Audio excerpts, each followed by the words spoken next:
người ta mà mẹ không chơi với con hả? Mẹ nói chuyện với người ta mà. Trời đất ơi. Mẹ nói chuyện với cô nào hả? Cô Trang. Rồi mẹ không nói chuyện với con luôn hả?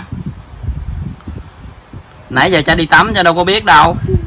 Bỏ con gái tôi một mình vậy đó. Cả ngày đi làm rồi nhỏ đi học về, rồi không có thời gian đi chơi với nhỏ nữa. Bây giờ ngồi nói chuyện với cô Trang, không nói chuyện với nhỏ nữa, nhỏ buồn phải rồi. Hỏi ai mà không buồn.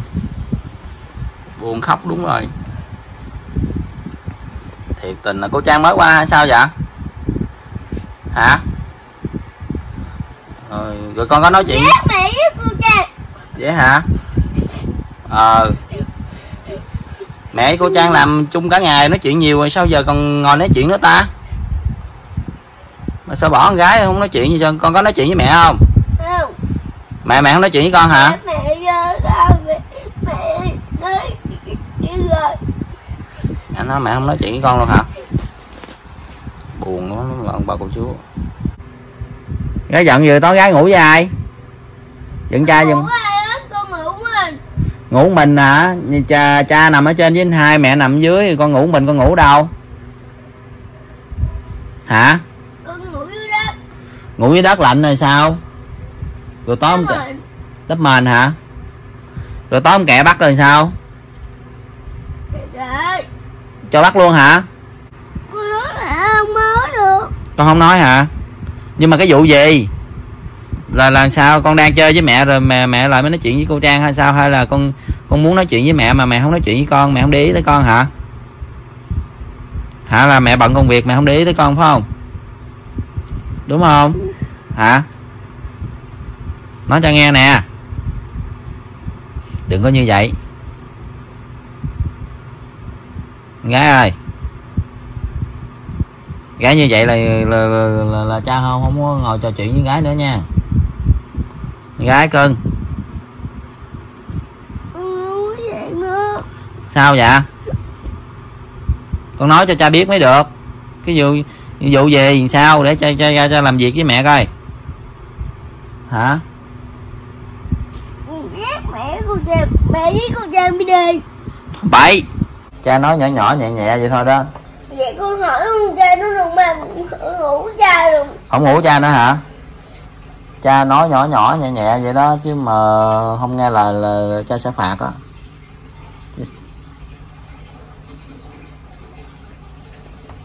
Con không ngủ với cha, con ngủ với ai? Con không ngủ với mẹ nữa, ngủ với ai?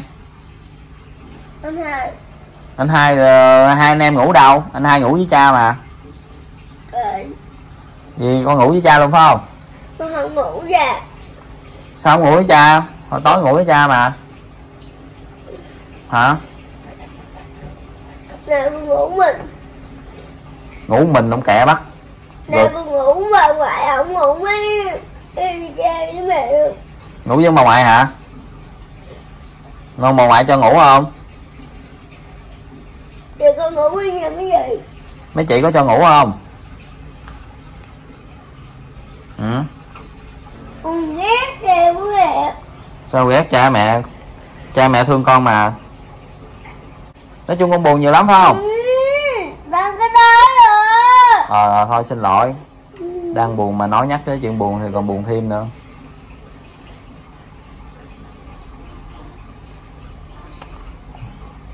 Người sao mình đã sầu đã cảm không biết nữa. Cái kiểu này là kiểu chắc là mẹ tập trung mẹ nói chuyện với cô Trang rồi mẹ không quan tâm buồn chứ gì. Đúng không? Con muốn lại nói chuyện với lại mẹ với cô Trang, nhưng mà nhiều khi mẹ với cô Trang đang bàn công chuyện phải không? Rồi xong kêu con đi ra chỗ khác rồi con vẫn muốn ngồi nói chuyện hoặc là ngồi nghe chuyện phải không? Xong rồi mẹ kêu đi chỗ khác rồi con buồn phải không? Mẹ không cho lại gần đó hả? Nhưng mà mẹ nói chuyện với cô xong công việc xong rồi lát mẹ sẽ nói chuyện với Sữa. Con ghét cô. Đâu ghét cô thương con mà sao ghét cô được? Nhưng mà con ghét cô. Thôi mọi bữa con thương cô Trang lắm mà. Con ghét cô của mẹ. Ghét cô của mẹ hả? Con chỉ thương cô của con thôi.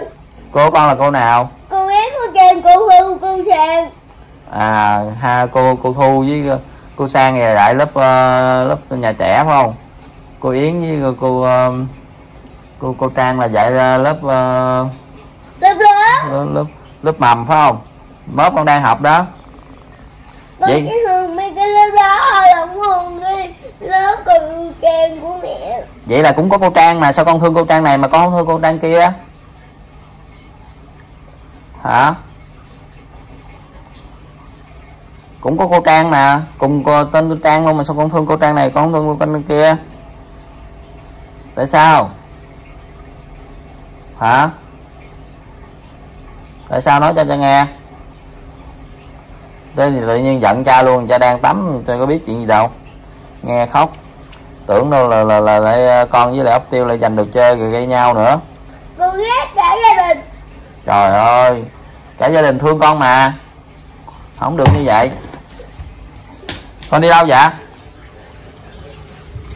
Con nói là đừng đi. Hả? Con đi đâu? Mẹ với cô gì không á? Mẹ với cô đang xấu quát luôn hả? Với con thằng Lăng. Cô gì? Ghét mẹ không? Con thằng Lăng hả? Con thằng Lăng nó có làm gì con đâu mà con ghét đó? Con ghét mẹ đó thằng Lăng. Con thằng Lăng nó có làm gì đâu? Con ghét mẹ thằng Lăng.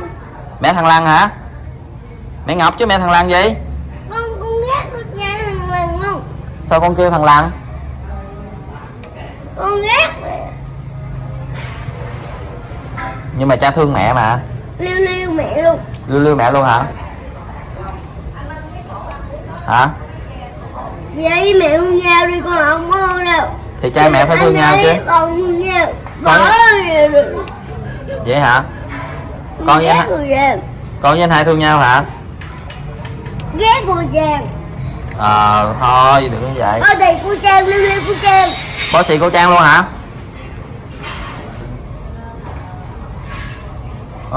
Chắc tại cô Trang với mẹ ngồi nói chuyện lâu quá, sửa đợi sửa buồn phải không? Nói chuyện công việc nhiều quá mà. Nói chuyện hoài không xong luôn à. Nhỏ không có ai chơi hết trơn cho nó buồn. Tuổi thân, cái tuổi này là tuổi thân lắm nè. Con không ai ghét đâu. Dễ xúc động lắm á. Con ghét mẹ. Ghét mẹ không mang dép luôn hả? Hả? Mà cùng lấy hết dép của mẹ luôn. Chị Hở cho mẹ mang dép luôn, cho mẹ đi chân đất luôn đi. trên đất là mẹ đạp đinh là sao? Ghét mẹ. Mẹ đi chân đất mẹ đạp đinh là sao? Đạp bên trời.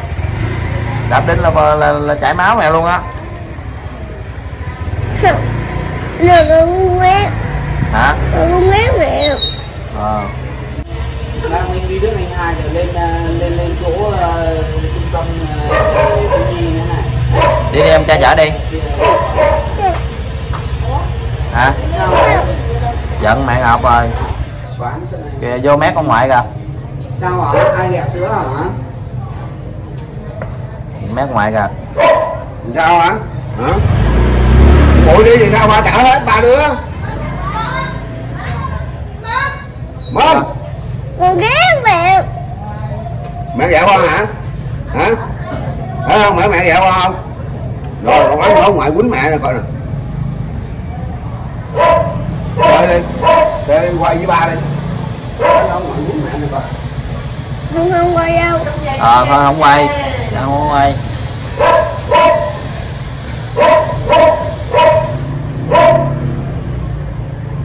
Đi rước anh Hai không? Con ghét mẹ.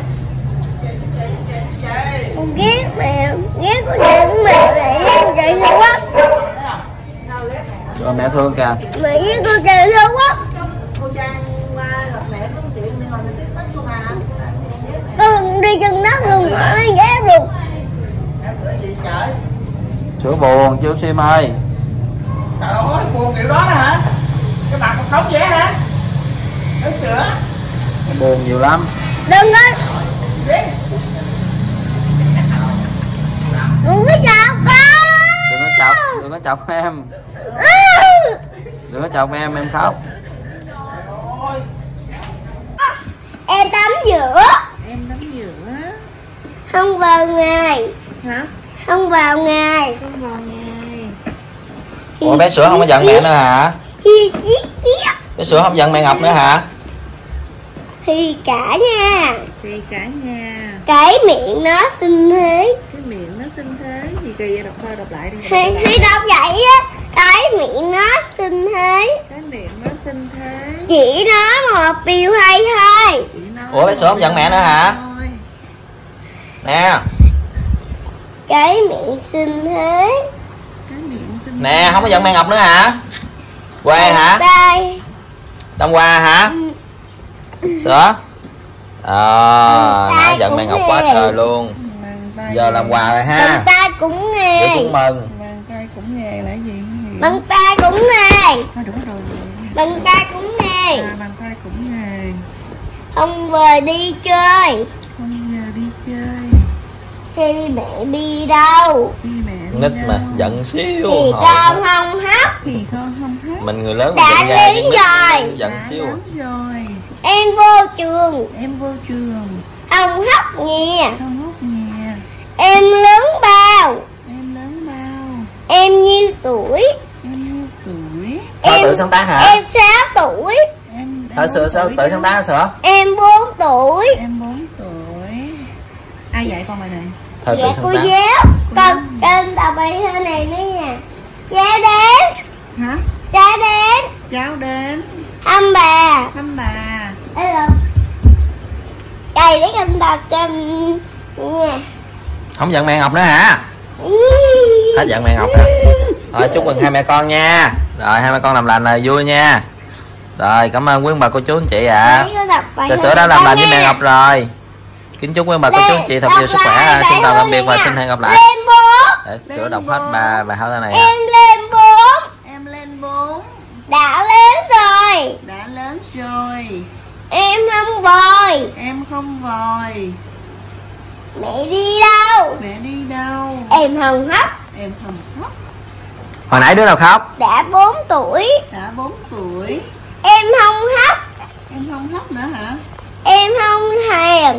Em không chịu. Em không hèn.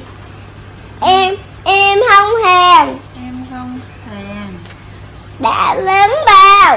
Đã lớn bao. Ngộ về bài thơ ngộ. Em Là tự tuổi sáng tác vậy.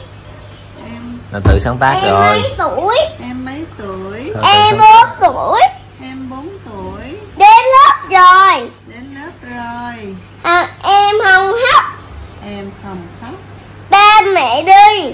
Ba mẹ đi. Phải đi làm. Phải đi làm. Đừng khóc nha. Đừng khóc nhé. Đừng khóc nha. Đừng Khóc nhẹ. Nhớ hàng đứa. Nhớ gì? Nhớ hàng đến. Nhớ hàng đến. Khi em vô. Nói cái gì không Khi hiểu? em vô trường. Khi em Mày vô đọc trường. thơ tự sáng tác rồi chứ đâu có bài thơ Hãy này đâu. em không khóc. Hãy em không khóc. Là lớn rồi. Dạ rồi cảm ơn quý bà cô chú ạ. Xin chào Đây, tạm đọc biệt bài và xin thơ hẹn gặp này lại. nha. Chào tạm biệt nè con. Chào tạm biệt ông bà cô chú nè. Các em hiền. Chào tạm biệt nè. Đằng sau Chào tạm biệt đọc tới. Tiếp dạ cảm ơn ông bà cô chú theo dõi video con. Hồi nãy con nãy nếu mà con nói nè con khóc mà có điều gì có lỗi xin mời chú bỏ lỗi qua cho con. Nè. Nghe không? Dạ cảm ơn. Xin chào tạm biệt và xin hẹn gặp lại. Bye bye. Đọc bài thơ này nữa nha.